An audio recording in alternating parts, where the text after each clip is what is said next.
And it fits also with the year of the fire horse, the whole background. You got even that horse painting beneath your head. Oh yeah. Is that a thing in SF, by the way? Like Chinatown? I think I've been to Chinatown in SF once when I visited, but it was years ago. But Oh like, man.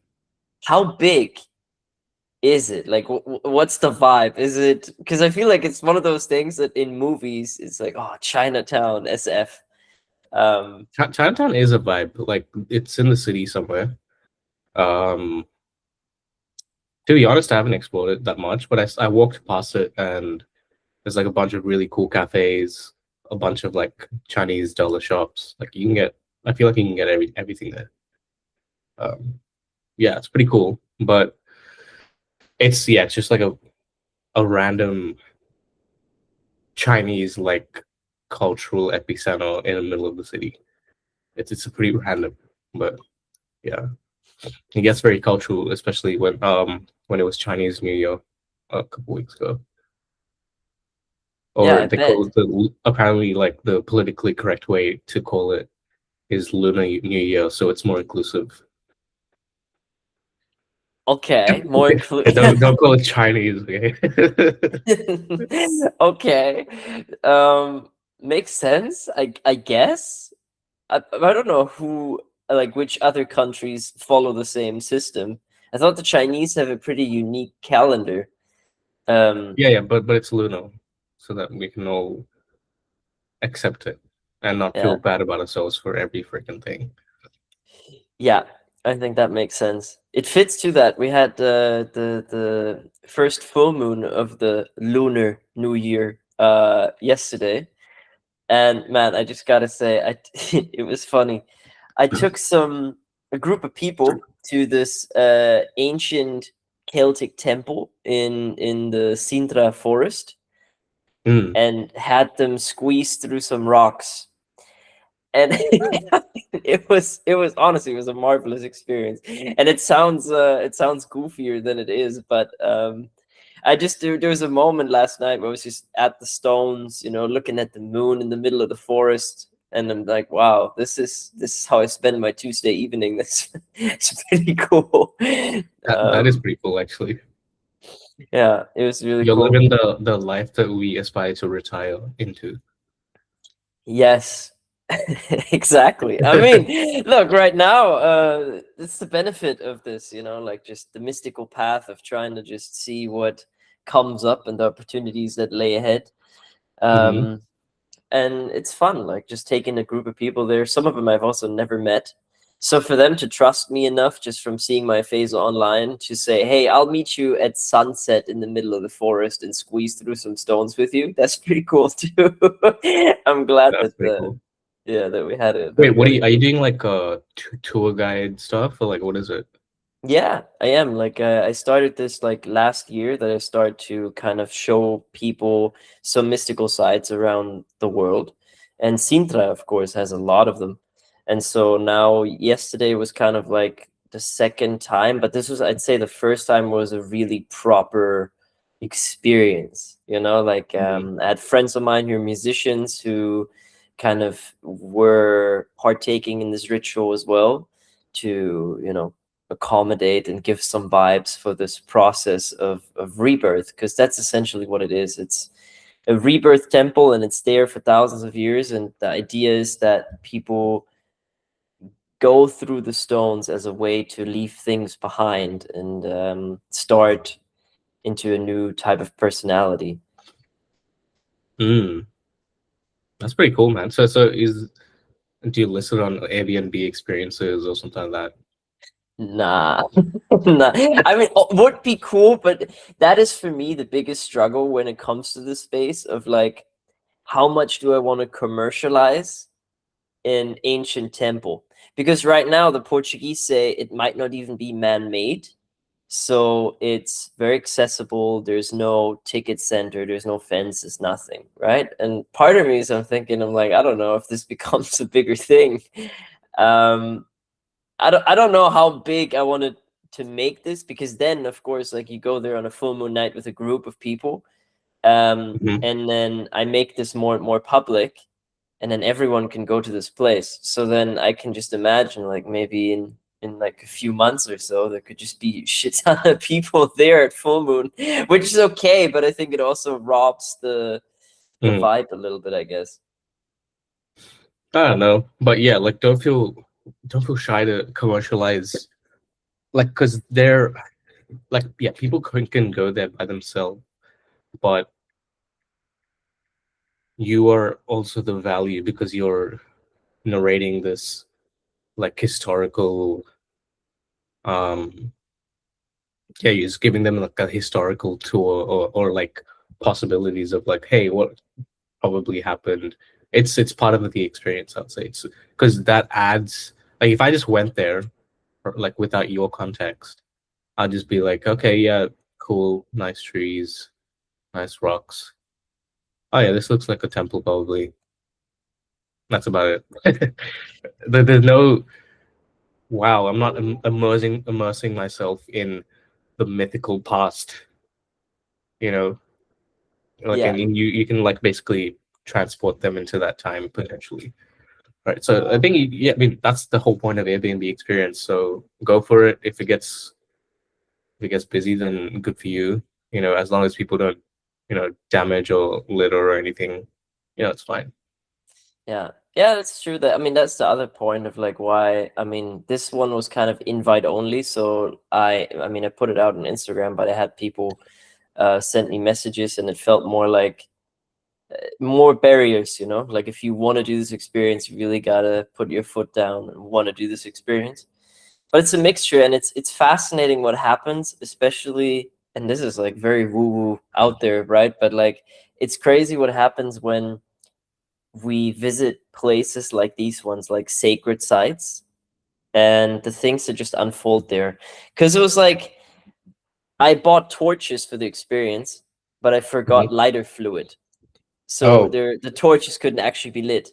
And I talked friends of mine who are musicians, and I wanted them to be there at the site before we were as a group, because I think it'd be cool to arrive at the site with music playing. So then the musicians were late, so there was no music and no fire, and I'm like, oh no, like this is not going to work out. We go to the site, and then there's a kid's birthday party in the middle of the forest at night, just kids running around. There's a woman playing violin, and there were like candles lit. And I'm just like, okay, sure. Like, and it just worked really, really well. So it's beautiful how these It's awesome. unfold. Yeah. Crazy That's kid's so, birthday though. yeah, what the hell? Damn, like they have a good life, huh? They have a great life. And also, I mean, and this is also a very good point, I think, that I found very interesting. The kids were free to just climb on these big rocks. And they're tall. Like, I mean, this temple is like made of pretty big stones, and I think it's up to 3-4 meters high. And the kids, just no supervision really, I mean, more or less, I mean, the parents were around, but they were just jumping around the stones, climbing them, and it was completely fine. There was not a single thing of like, oh, don't go there, this Hmm. super cautionary parenting that I think is very common. And Yeah, I think it's so healthy to also put your kids, just let them play even if there's risk involved, yeah. because I Let think them it hang really from a helps their cliff development. because it helps development. Let them like break a few bones, get a few scars. Not jokes. Yeah. But I see. Yeah, I know what you mean. Yeah. Yeah, because I think it's like what's that quote? Strong times create weak men create tough times, and tough times create strong men, and strong men create good times, or something like that. Yeah, yeah. And I see that because I think especially in parenting nowadays, or like even this age of hyper efficiency and productivity, it's always like, oh, let me give the kids the best life possible. And that also means like putting them in bubble wrap in a way, so that they don't have any threat, any challenge to deal with. But I think that's not necessarily good. I'm not saying go Roman and like, oh, the kid's 13, let's send him in the wilderness for a year and see if he makes it. But like, I think challenge a bit would be something that can be embraced more as a society, not just for kids. I think overall, Mm-hmm. Yeah, for sure. There's a lot of kids who don't experience any hardship or challenges in life, and it really, I think it manifests as that, like, you know, victim mindset, blah blah blah, less accountability, less ownership. Um, yeah, so I think it makes sense. Yeah.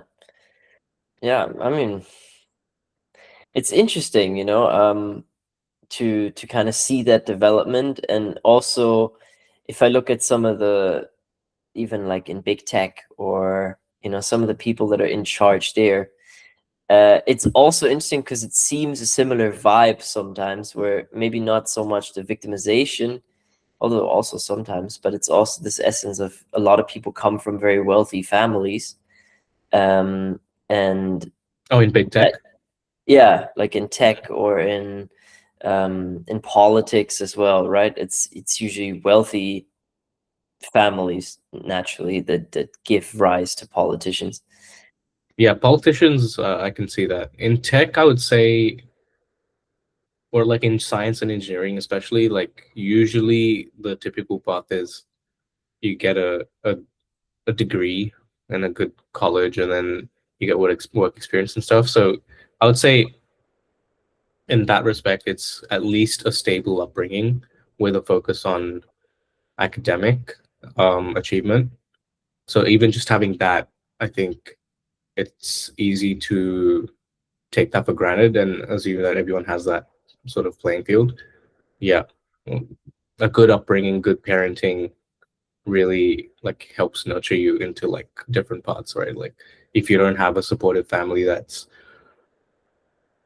focusing on your education, right, then maybe the typical path of getting into tech is a bit more challenging, or anything really, like any professional um you know career.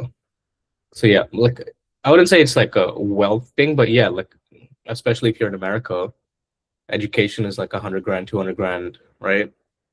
So, and then you come out of it with debt. So I mean, if you're taking a loan for it, which most people are. So yeah, I mean, yeah, it's just about proper supportive systems, I guess. Yeah. Yeah. I mean, it's crazy just to, I mean, that whole educational system in America is just wild. Like the just paying 200 grand for a college degree. Like, as a European, that I cannot comprehend that. That is ridiculous. Yeah, I think in high school, especially if it's, yeah, like in high school, I think it's mostly, as most of the schools are public schools, and I think it's all basically free, if I'm not mistaken. It's only in college it's charged, and then in-state tuition is um much more affordable compared to outstate, but still quite expensive, like at least 20 grand a year or something. Um, yeah, that's just the system. I was looking at these top institutional professional professor salaries, like for example Harvard and stuff like that. Um, they're easily earning like 200K, 100, like 150 to 200K starting off, or and becoming like associate professors and stuff. And that bumps up to, if you're really tenured, you can get up to like 300, even 300. So like I guess that money is going in, a lot of the money is going into salaries and infrastructure and whatever state of the art facilities. But yeah, I don't know. It's hard to justify the, I guess, the dollar spent. Yeah, and I mean, it's good that the teachers also get money. I feel like oftentimes, especially in college, and especially elite college, I think is a very different picture to regular schools and everything like that. Um, but yeah, it's the usual thing. But when it comes to money allocation, I mean, we also talked about this, right? The other episode, where it was also like, well, why are we, like, what is the German state television doing with 10 billion a year? So yeah, a lot of questions in that regard. But I'd be curious, like, since you're way more in the bubble, like what's happening with AI? I heard the news that the Pentagon kind of Mhm. agreed to do a deal with OpenAI and not with Anthropic. Yeah, well, There, so actually Anthropic, I think, was approached first. And basically, yeah, the Pentagon wanted to have access to Anthropic's data for mass surveillance purposes and like basically other, I guess, like confidential sort of defense related activities with the data. And then Anthropic CEO says, nope, this is against our values. I'm not going to do that. I don't want to do mass surveillance with this technology. And then Sam Altman, the same day that the Anthropic CEO rejected that offer, says, "Hey, that's a dude. I have a lot of respect for this Anthropic CEO guy. I forgot what's his name again. Keep forgetting Anthropic CEO. Yeah, Dario Amodei, whatever. Yeah, Dario. Let's call him Dario. okay. So yeah, he's like, dude, I respect this guy. He's setting his values and his boundaries, and he's sticking to them. And then that evening, he makes a pitch on behalf of OpenAI, saying like, hey, like, yeah, it's fine, we'll do it. Let's go for it. And then he gets the deal basically. So, and then shortly after that, like, I think OpenAI is facing some backlash because of that deal. And now like there's a bunch of users like uninstalling ChatGPT, um, and saying like, hey, like why did you agree to that? Like we don't want mass surveillance, blah blah blah. So like a lot of users they churned from OpenAI. And then now Sam Altman said like, hey, we've updated the agreement. We're explicitly not allowing mass surveillance and any like I guess like lawful like government related use of OpenAI will have to be through a separate contract that is agreed upon, if anything, right? So basically, yeah, he just like changed the contract. But that sounds like bullshit. So you're pitching this contract for mass surveillance, and then you get backlash, and then you're like, but it's not about mass surveillance. Like, I, I don't know. I mean, that's also words. Like, it must be in the details of the contract signed that kind of showcases it. But I can imagine if they do sign the deal with the Pentagon, that the data of the users, the government will have some type of access to it. Well, they don't have default access, but yeah, like it comes like I believe it's something like there's like specific wording that says like any Pentagon is allowed to use its technology for any lawful purpose. So that was the original clause, and then they amended it to say it shall not be intentionally used for domestic surveillance of US persons and nationals. So first of all, I'm thinking like, okay, at least the Americans are protected, but now international data is like data rights they don't give a shit about. Um, but yeah, I don't know. Like it's like these things are easily overcome. Like contracts are just it's not like set in it's you can easily amend contracts or you can easily find like loopholes, whatever. But yeah, so I imagine it's basically just like changed wording to not allow like direct access and like they can probably figure out something else, right? um Whatever, I think like it's a look, the thing with stuff like this is the public forgets very quickly. So this is just more like a PR protection thing. And then like later on I think privacy is basically like dead. It's kind of just a hey, I want to feel good about myself situation, but it's like no one really understands what data privacy really means. And if you truly have data privacy, then you can't really enjoy many of the services that we use, like Instagram, X, whatever, like truly freely. Like you won't have like proper recommendation systems. Like all of that stuff also goes away. So I think most people don't really understand what it means. I think for me, I just see it as a part of engaging with social media. There's this that inherent contract that, hey, like you can use my data. Yeah. I mean, that's in general the thing. So many things that are happening, most people don't grasp and understand. And I am one of those people. Like, I'm using some type of service, be it ChatGPT, Gemini, whatever. And it's like, I don't know what I'm really agreeing to. I don't know what they really do with my data.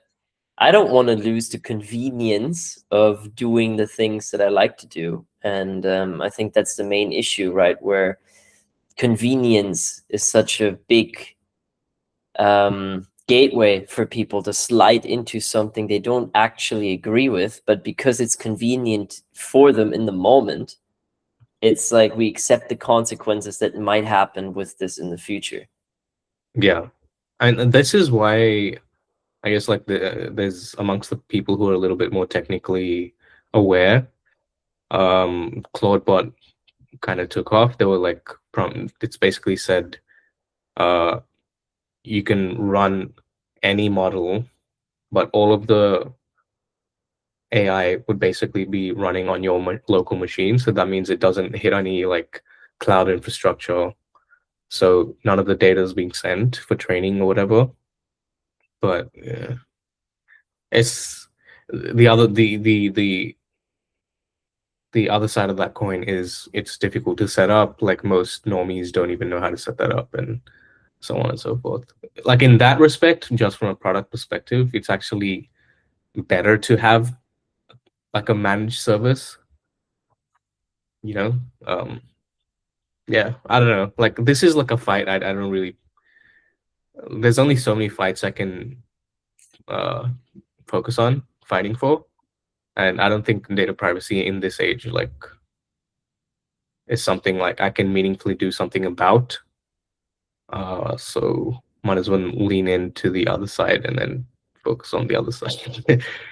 Yeah, that's how I think. Yeah, for sure. It feels like it. I think data privacy in the 21st century is like, forget it. I mean, I think that's a lost battle. Like, I mean, shout out to everyone who works on this, but to me, like, oh wow, how willingly we give all of our data to machines is crazy. I mean, with like the things I've put into AI or the things that like you put on Facebook or on any type of service, it's it's impressive how easily we want to give away these things. It's just the nature of using the tech. Like even recording this podcast, all of this data is okay, well it's on Google, so like Google has a lot of this data right now. So and Yeah, it's okay. To me, it's like okay, fine. It's just the yeah. benefit. Yeah.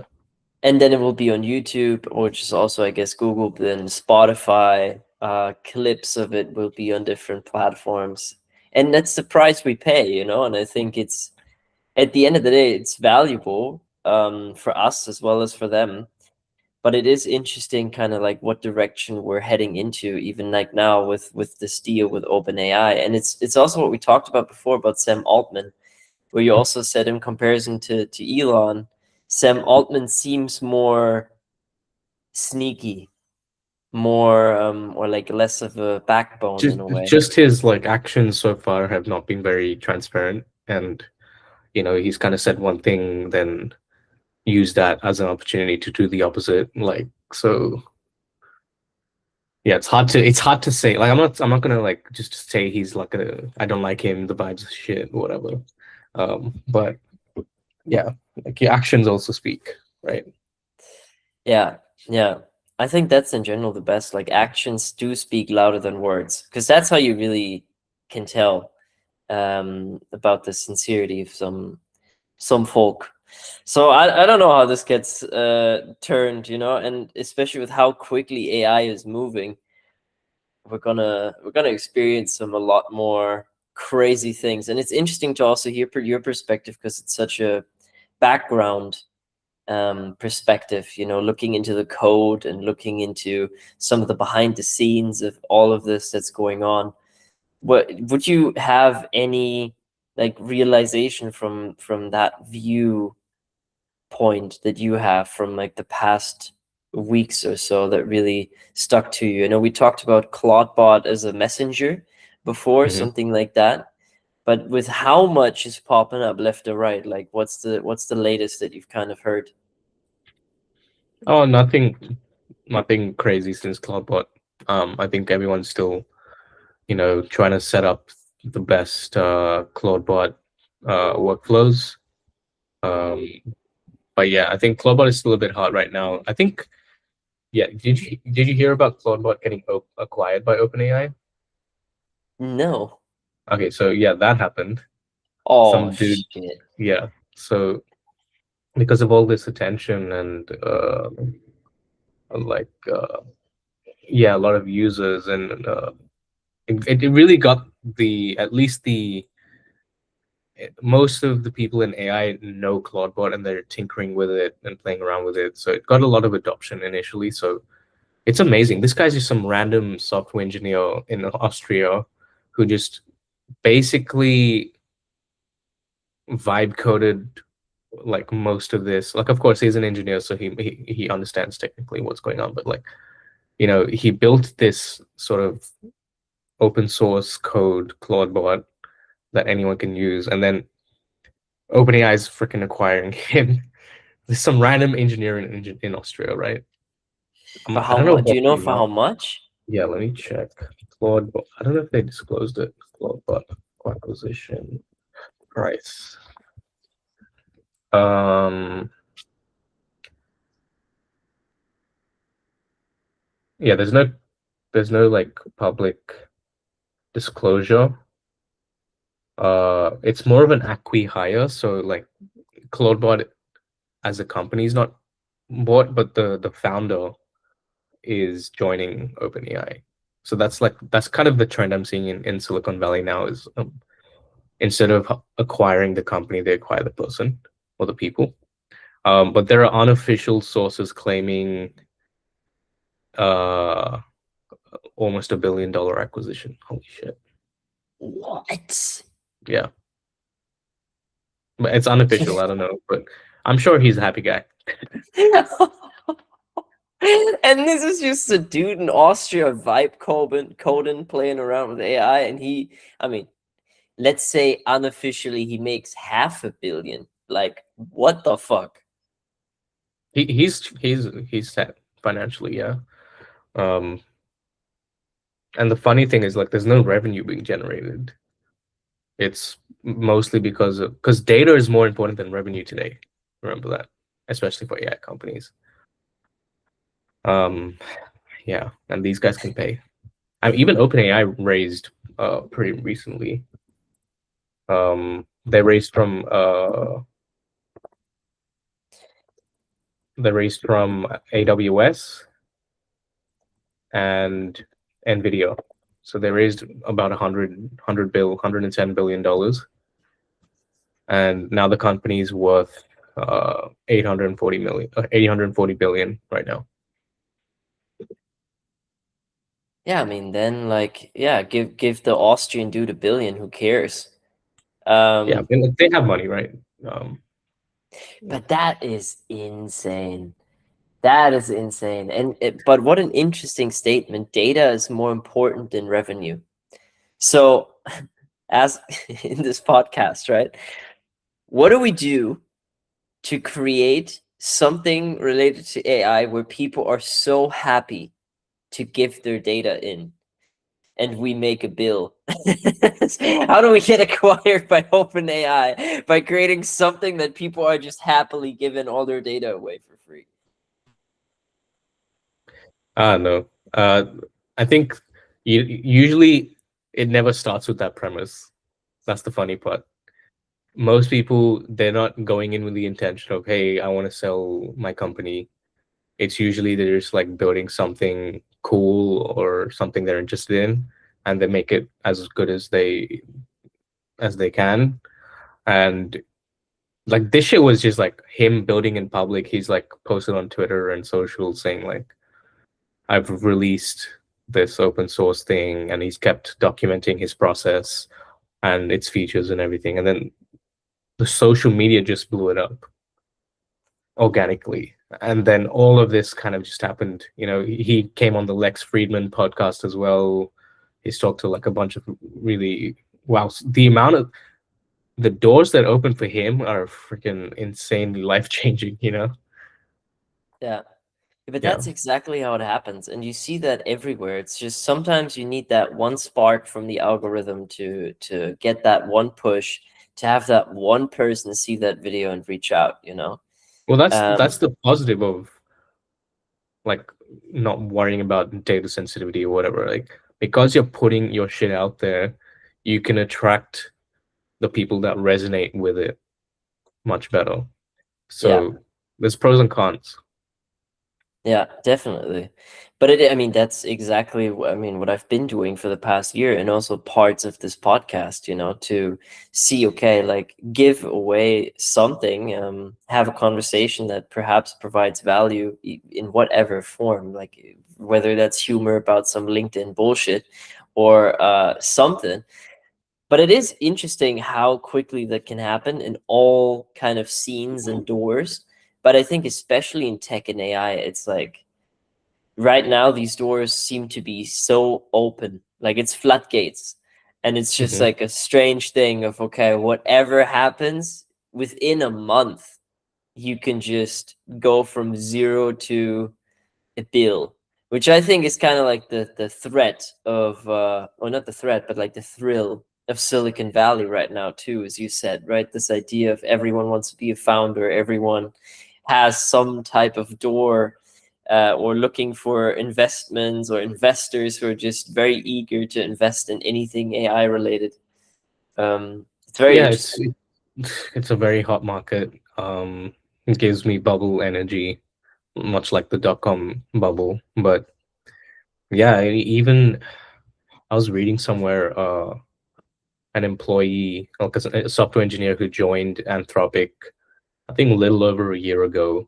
Um, he, I'm trying to get this Anthropic employee millionaire in 1 year. Basically, he joined in late 2024, received 60,000 stock options at $13 price when when Anthropic was valued at 18 billion. And fast forward to early this year, Anthropic's valuation is 350 billion. So his vested stock alone was estimated at $4 million, $4 to $5 million after just 1 year, right? And yeah, so that's pretty cool. Damn. It just crazy. It reminds me a little bit of what's the artist name? I think I'm blanking on his artist name, but it's this Asian guy who's like super interesting backstory. He's just an artist, like whatever, and he was asked by Facebook to do a mural in their office, but this was in the early days of Facebook. So then he did this mural, and he was like, "No, pay me in stocks," and he got paid in like early Facebook stock, and now like that made him a multi-millionaire of just like had doing this Yeah, art piece in the office and not taking cash but taking stock. I think It's I quite crazy. remember seeing this guy. He was doing some podcasts as well now, and like I mean he's just doing random shit now, but yeah, it's insane. What was that guy? Facebook mural? Yeah, he was man, I quite like his YouTube videos. It's focused on creativity. I think I've Oh, seen like David one or Cho. two. David Show, yeah. Yeah. His stock.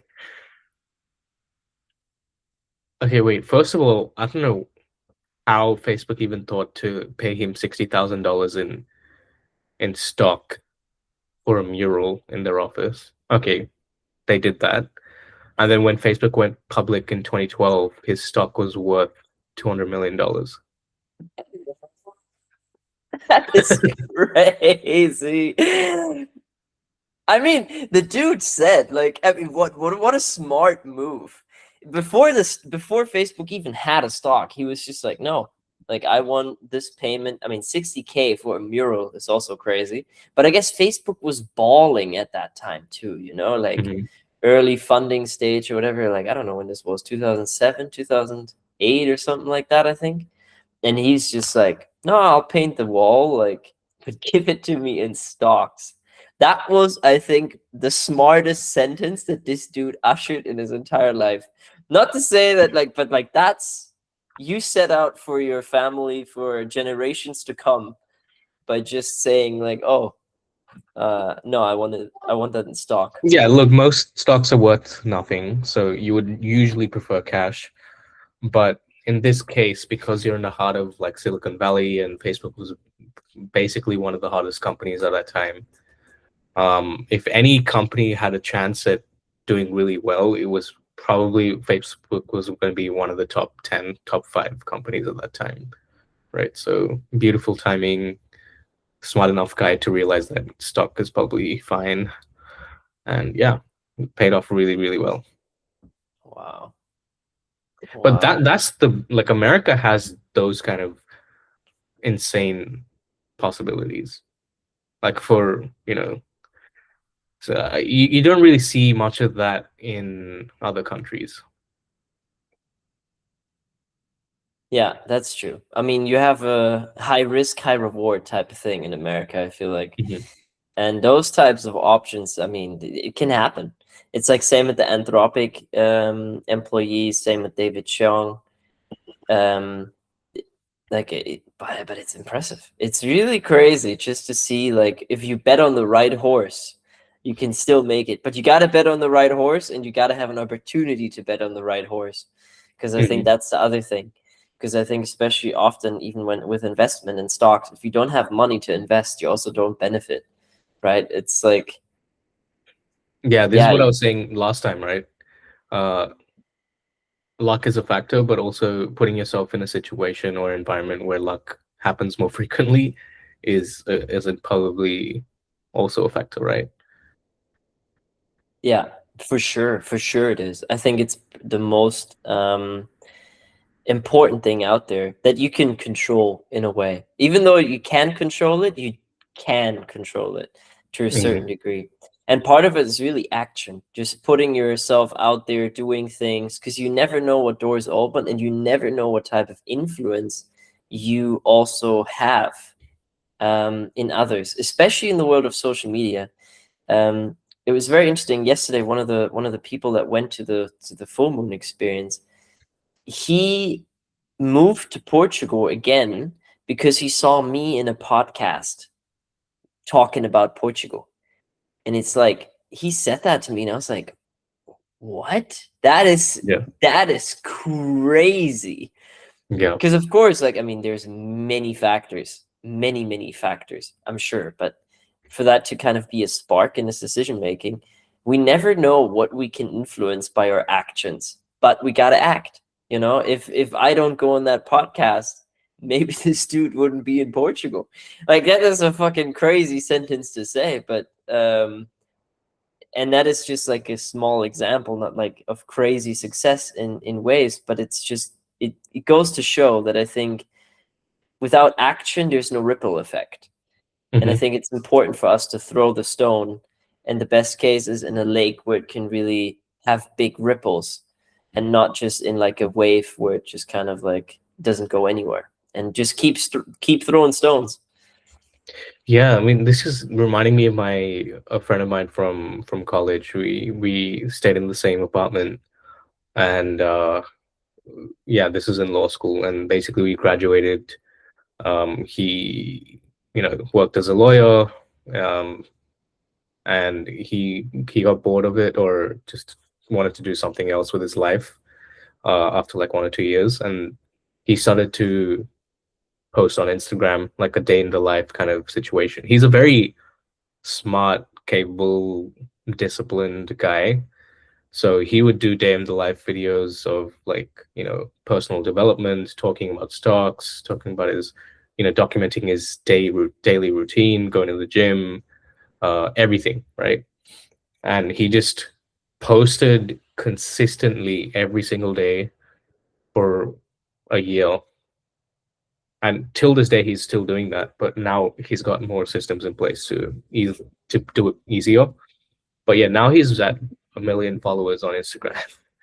Um, and I attended one of his. This was before I got married last. Yeah, last year. um, before I got married, he was at roughly like I think 400, 500K followers, whatever. That's like just over 6 months ago, and he's doubled since then. But anyways, I attended like his he does like meetups for his followers in different cities in India, and I attended one of them just to catch up and see what the vibe is. It's amazing, man. So many amazing people, like because especially his brand was all about personal growth, personal development, spirituality, health, wealth, everything. And everyone is just there for that intention purpose, just meeting people. It was amazing, like truly, like it's just posting on Instagram every day. You've garnered this following, and then suddenly you don't even realize the influence you have, and over the lives of people. He's an inspiration to a lot of people, and from that, I'm sure he's making pretty great money, especially as an Indian. Like he gets sponsorship deals, he does workshops, everything, So, good for him. But that is, to me, he's very inspiring because he showed up every day with no expectation of immediate return. He mostly just, I think, just did it for himself. Um, and because he thought he had something to share. It would be interesting to bring him on a podcast as well, by the way. But Yeah, yeah, for sure, for sure. yeah, he's a very cool guy. And he created like his actions just opened doors that he never thought were possible, right? Yeah, Just showing up every day. just showing, and that is such an important message too. And it's important to realize that potential that we have in our fingertips. And I think sometimes we make it smaller than it actually is. But if we just show up for ourselves, if we also have the courage to start new things, to not be scared of failure and instead embrace it and just say, hey, failure is opportunity, it doesn't mean there is no thing as failure, because you always fall forward, right? And I think that's the point, just action, action, action, showing up and seeing where it leads to, because the path will also appear as we walk. I find Yeah, that the exactly. most important thing. It's not to get ahead of ourselves of like, this is the mountaintop and this is where I'm going to go. And yes, but don't draw up your route of how you're going to get there. Be flexible, because Hmm. sometimes you meet someone who's like, hey, hop on my wagon, and it drives you further. And then maybe sometimes you take a wrong turn, you go back down, it goes up, down, whatever. You go through some challenges, hardships, but at the end of the day, if you show up every day, you keep walking, you're getting somewhere. You Hmm. are getting somewhere. But if you don't walk, then you're not going to go anywhere. Yeah, shout out that sick investor. That's his Instagram and socials. That sick investor, SIKH. Oh, yeah, for teaching us the power of consistency and showing up every day. Definitely. Definitely. And inspiration, I think, and gratitude is some of the most important things, because it's really like the impact is way greater than we assume sometimes. Yeah, 100%.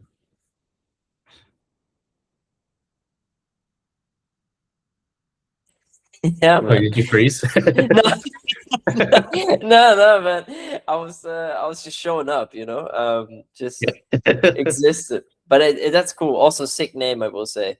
Sick name, no. But Yeah. the this is a sick Yeah, invest. he's a Sikh guy, like from Sikhism. Yeah, So it's also interesting because he is particularly influential amongst the Sikh community all around the world because they look at someone like him and it's relatable, and he's showing up with, he talks about Sikhism as well, the religion, and he talks about, I mean, he basically reads a lot of books. So and then he talks about his learnings in those books and recommends books and his lifestyle and everything. So it's just amazing for just the people like to see someone like that who is not limited by, I guess, cultural expectations, or he's carving his own path.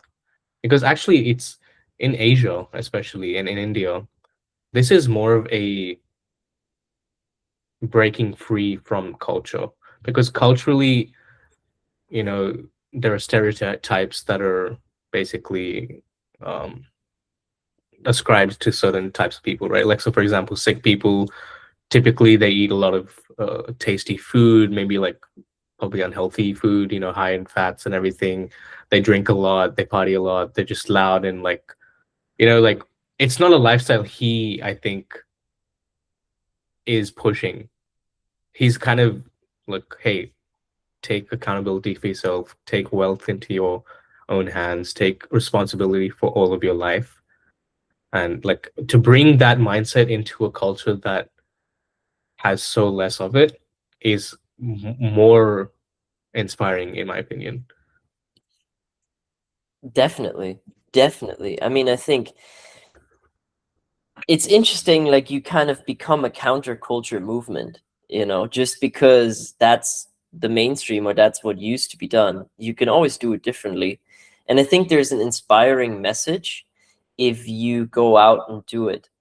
A strange example that just comes to mind, which is very much in a different direction, is like female rappers rapping about like having so much sex with dudes or whatever. It's But they like, do that. I mean, like, I haven't been listening to female rappers for a minute, bro. I mean, I haven't been listening to rap in general for a minute. It's not about female, but yeah. yeah, I mean, yeah, but I mean, that is kind of like the male rap thing of like, okay, let's get money and sleep around. But if women do it, it's almost like it's such a counterculture movement in a strange way because it goes against like the social norms of what is accepted to be, Mm, I guess, female, or what a woman is supposed to do. Let's put it like that. And I mm, think that's why they get a lot of traction. There's a female rapper in Germany who's very, very popular at the moment. And I really dislike her music, but I understand why she is also kind of this, I guess, weird icon of feminism at this point yeah, in a very strange way, I will add. But yeah. it is that because it is going against that and offering kind of a She a badass bitch, bro. That's inspiring. I guess, but also like it's breaking social norms of like what you're supposed to do. And I can Yeah. imagine, even though in a way more holistic I think example of like your friend. fundamentally, yeah. It's like fundamentally, it's just don't tell me what to do energy, right?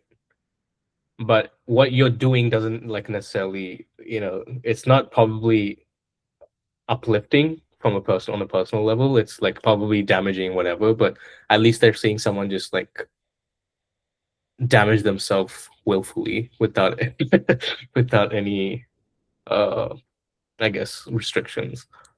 Right. But that's the key. It's the freedom from restriction part, the free will. But yeah, it's not like, sleeping around is something to aspire for or something that's gonna heal you or uplift you or anything. Yeah. Yeah. But it is also this thing of authenticity.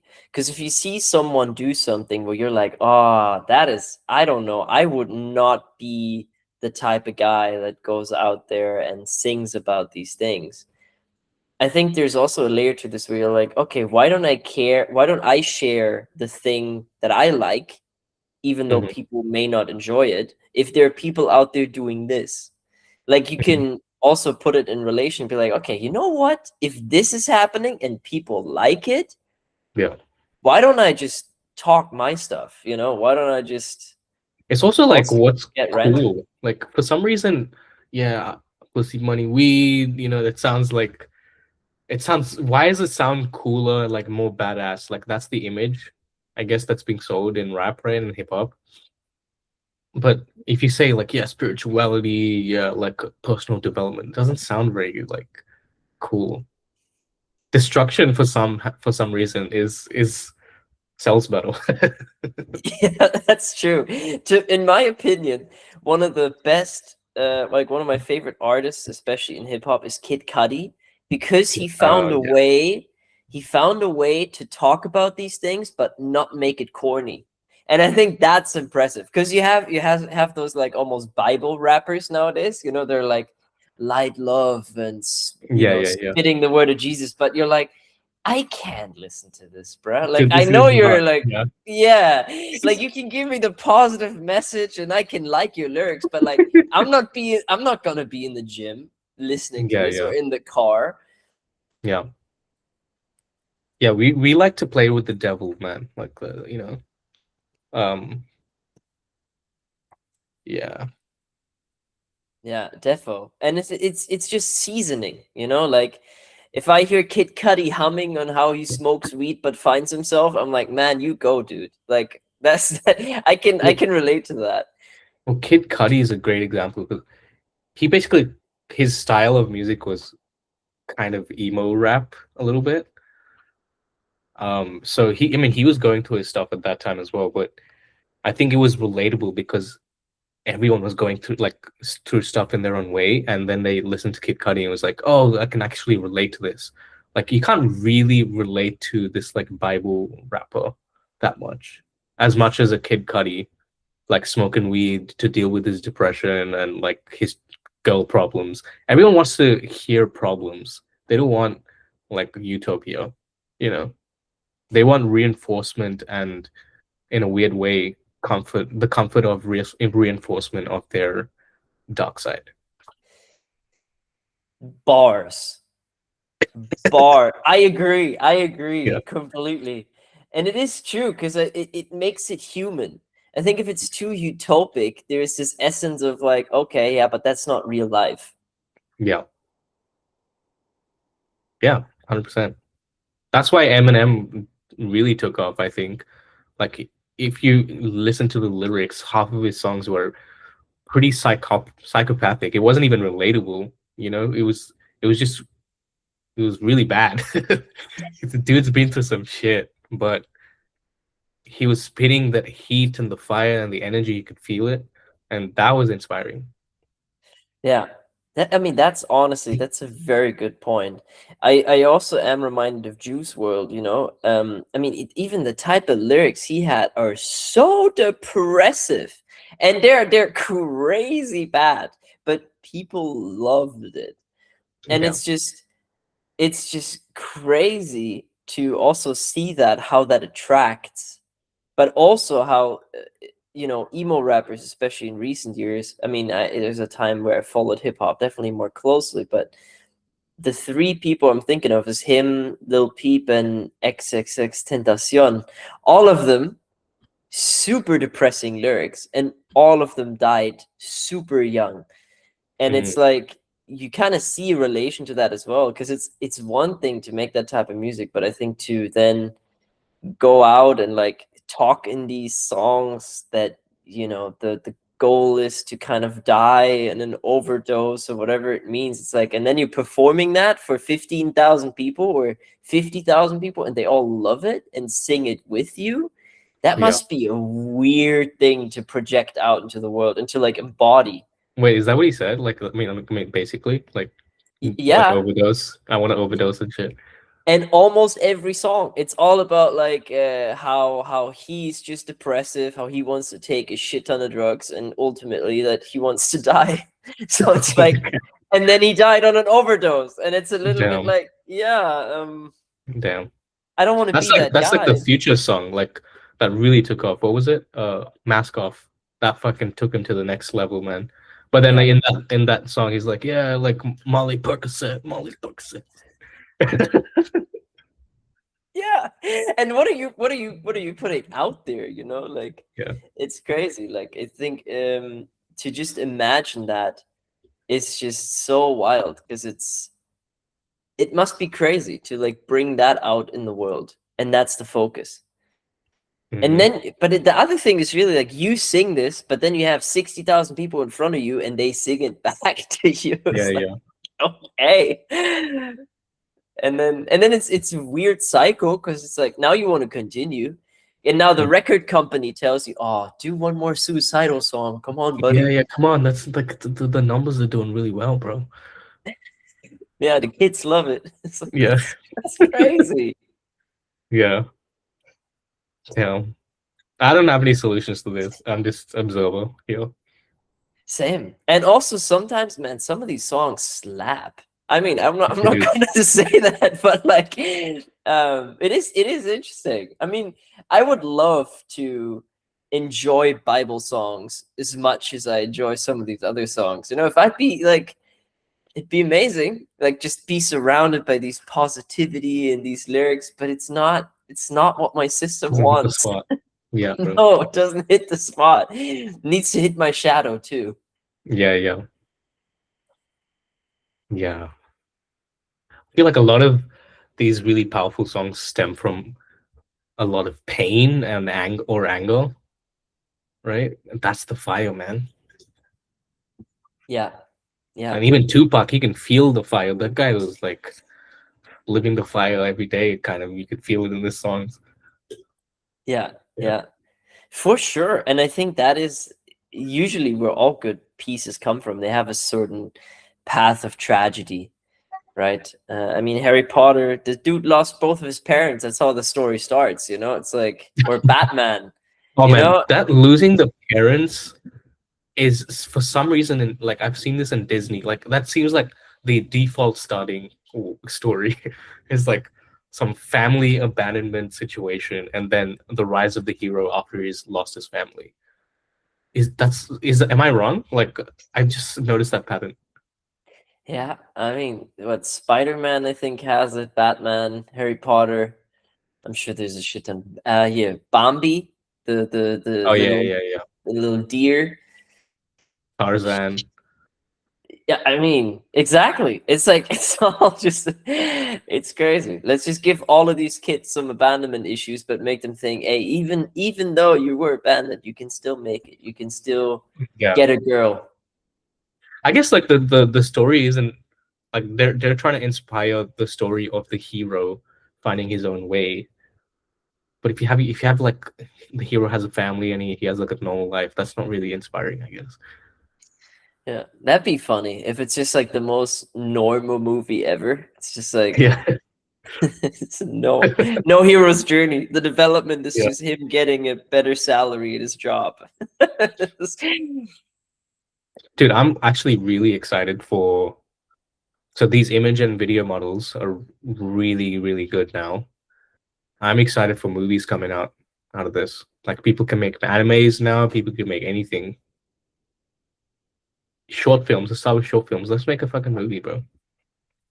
I mean, I'm interested in it. I know some people who started AI film companies already, or at least are like involved in the project. There's a production company here in Portugal that I know of. I mean, I'm in. I think it's interesting to see what this technology can do. And at the same time, it's also like what we talked about before with the musicians and the artistry of like, oh, it's crazy that we're like too AI. Like, come on, do the fun part for us. And then we're the ones who are like annoyed writing prompts to get it exactly how we want to. Yeah. But it's like the way I see it is also okay, like at the start, there's just a bunch of AI slop that comes out because of just tinkering. But I want to see like the actual craftsmanship of stitching up. Like you have all these tools now. The production costs are way lower than they've ever been before. You can literally sit in your room and compile a masterpiece of clips together in a cohesive narrative. I want to see like really freaking beautifully polished stuff, you know? Uh-huh. And it's possible. I mean, we're definitely close to it. We're definitely close to it. And it's just crazy to see that. Like to be in this era that this thing just becomes kind of easy for everything to just appear. And this we talked about before, like universal base income and all these things. I'm very curious where this wave is going to take us because this whole AI thing is like barely 3 years old. I mean, of course, the development is longer, but I think ChatGPT was made public, what, 2023, 2022, maybe late. So this is the beginning. And just how crazy the development has been. People keep saying it's exponential, but I feel like it's still such a concept that we can't fully grasp. So it's just like in 5 years we're going to be like, oh wow. But yeah, it does feel like that because it is accelerating too. It feels like every 2 weeks or so there's a new crazy headline. Yeah, I'm kind of blank right now, but yeah. So what you drinking? Like, it's not green tea, right? You switched your tea brand. Oh no. Yeah. Oh, it's the same brand, but they have golden oolong tea, so that's another Chinese tea for you. Man, they gotta sponsor us at this point. Yeah, dude. Actually, I didn't even realize how synergistic my background and like the tea choice was, you know? It's perfect. And it fit Yeah. perfectly. Like, it was such a memory for me because I did this ritual yesterday, which is like the first full moon of the Lunar New Year. And it is the year of the fire Chinese horse, New Year, you bro. know? Excuse Yeah. me. We ain't PC that much, bro. I It's mean, that's a always good the part. non-Chinese people that take offense, you know what I mean? It's like how Yeah. you offended when the actual people who celebrate this thing historically, like it's their thing. Come on. Yeah. It reminds me of this video of this dude. I don't know if you've seen it, but it went viral. I loved it. It's this white dude who is wearing like a sombrero and like the Mexican, what do you call it? Macarenas? Like, no, the definitely not Macarenas. I don't know, the fucking Mexican instrument, right? And he Yeah. was just going through like a college campus and asked white people, like, yo, do you think this is culturally appropriate? And every one of those white people was like, no, you can't do that. You can't wear that. And he went to like Tijuana with the same outfit. And like the Mexicans loved it. It's like Yeah. all the dudes coming to him, like, oh man, yeah, you look good, you look cool, like they don't care. It's cool. Yeah, man. Like, I don't know I mean, even though it's very southern Germany, but if I see someone wearing like leather pants and like the typical German outfit, I'd be like, man, that's kind of weird. But if you feel happy in Is it, that a go typical for it. German outfit? Leather pants. Well, in Berlin, it's a different type of leather pants, Yeah. but in the south, it's Yeah. like traditional colorful leather pants and like a white festive thing. It's like everyone wears it for Oktoberfest. Oh, interesting. That's Yeah, weird. and yeah, it is definitely in the north of Germany. We don't have culture, so it doesn't really exist. But it's like that. I mean, it's like even like in India, I can imagine. Like if I would just pull up to India, like to your wedding, for example, I would have been packing in some crazy weird Indian festive outfit, just like to just be that dude. But I think people would have liked it. I mean, I would have laughed at it, but like Oh, I we would don't. love to. Yeah, exactly. It's like that wouldn't necessarily be racist. I mean, I would. Why would it be? Like, it's not my It's intention at not. all. Yeah, yeah, yeah. Don't overthink it, guys. Wear whatever you want. Yeah. Yeah, that's true. I mean, yeah. I think it depends on the context. Like if you do blackface, just for like carnival or something. I mean, there's limits to this, I guess. But like, if the Canadian Premier Minister got away with it, then so will you. So Cover down. Oh yeah, dude. So my friend was telling me, I'm not like this tells you how much I'm following like stuff outside of like the AI bubble. So what's this Trudeau, yes. former prime minister now of Canada? Mhm. He's dating Katy Perry. Is he? Yeah. Okay. The Damn. fuck? That is random. I mean, that's all. Like, I was just Yeah. like shocked by that. Great little just piece of gossip. Just Yeah. little society thing right here. Okay, I like it. Sometimes you just gotta like be outside of the bubble, you know. And now you gotta make a LinkedIn post. What hearing Justin Trudeau dating Katy Perry did to my B2B sales marketing technique. Yeah. What you can learn from that, I don't know. Just ask ChatGPT what to tell me. Oh god, that would be the worst prompt. Like just engineering an AI to Wait, let me just try everything. that right now. Oh, please do. But I'd love an AI like to just hit it with every answer you give to me must be like a corny LinkedIn post. Give me an inspiring LinkedIn post based on Justin Trudeau dating Katy Perry.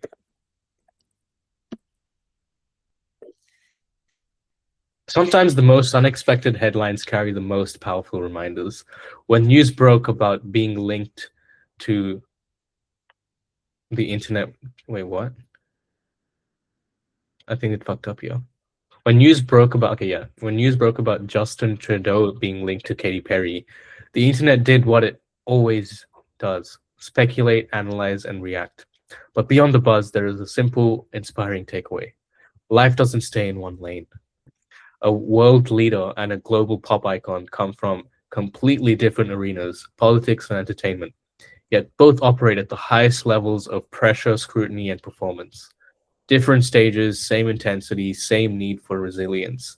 It's a reminder that you're allowed to evolve beyond the box people put you in. Your next chapter doesn't have to look like your last one. Leadership and creativity aren't opposites, they're complements. Personal happiness and professional excellence can coexist. In a world that loves labels, growth often happens at intersections. Your network doesn't have to look like you. Your next opportunity might sit outside your industry. And sometimes the most powerful connections are the unexpected ones. Stay open, stay curious, stay human. Because reinvention isn't a risk, it's a strategy. Damn. When you're president. I hate it so much. There's so many keywords in there that is so LinkedIn. The buzz. The Yeah, like buzz. it even put the hashtags: hashtag leadership, hashtag growth mindset, hashtag reinvention, hashtag personal brand, hashtag success. I also love the AI being like stay human. It's like what do you mean, bro? I guess thank you, I guess. Yeah. Man, that was terrible. That was I could totally see that shit on LinkedIn. Dude, yeah. In fact, we should probably post it. Just start just like the most random news, just writing LinkedIn posts, like, putting it in ChatGPT. Man, it would Mm, work. It would it work would work. for sure. I'll